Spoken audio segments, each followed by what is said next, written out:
কিন্তু যিসকলে আমি অসমৰ বাহিৰত যোৱা নাই যোৱা 5 বছৰত তেওঁলোকেও যোৱাকালি অনুভৱ কৰিব পাৰিছে যে ৰাষ্ট্ৰীয় ৰাজনীতিত অসমে এতিয়া এটা বলিষ্ঠ কণ্ঠ হিচাপে আত্মপ্ৰকাশ কৰিছে।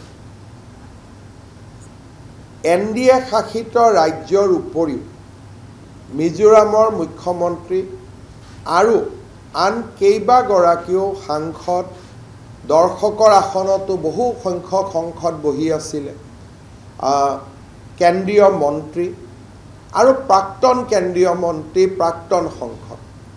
কালি প্ৰায় সংসদ, মন্ত্ৰী, বিধায়ক, বিভিন্ন ৰাজ্যৰ বিধায়ক নিজে নিজে আহিছিলে।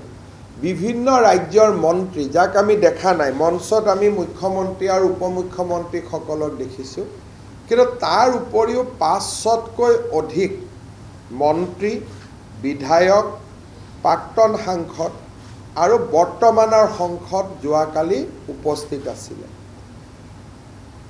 মুকেশ আম্বানীক বাদ দি দেশৰ গোটেইকেইজন প্ৰতিষ্ঠিত উদ্যোগপতি যোনে নেকি অসমৰ লগত সম্পৰ্ক ৰক্ষা কৰে তেওঁলোক যোৱাকালি উপস্থিত আছিল।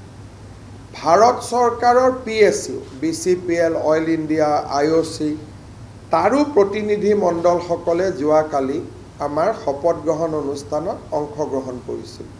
যোৱাকালিৰ সভাখনে অসমক এক অনন্য স্বীকৃতি দিছে, লগতে আমাৰ দায়িত্বও বৃদ্ধি কৰিছে।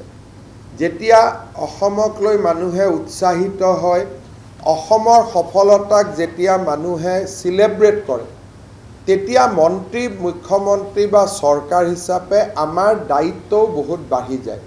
গতিকে যোৱাকালিৰ গাম্ভীৰ্যপূৰ্ণ শপত গ্ৰহণ অনুষ্ঠানটোৱে আমাৰ দায়িত্ব বঢ়ালে।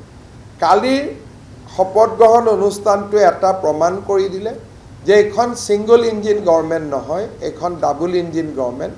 আৰু প্ৰধানমন্ত্ৰী ডাঙৰীয়াই অসমৰ ৰাইজক দিয়া প্ৰতিটো প্ৰতিশ্ৰুতি পালন কৰিব।